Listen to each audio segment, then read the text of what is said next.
بسم اللہ الرحمن الرحیم۔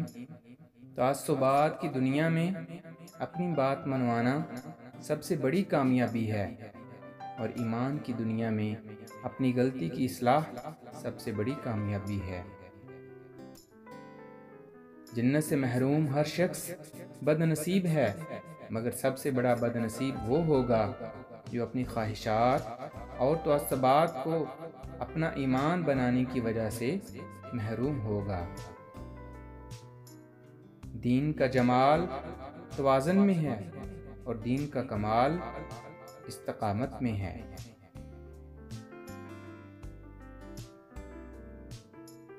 اسلام کے دشمن وہ ہیں جن سے اسلام کی دعوت کو نقصان پہنچے۔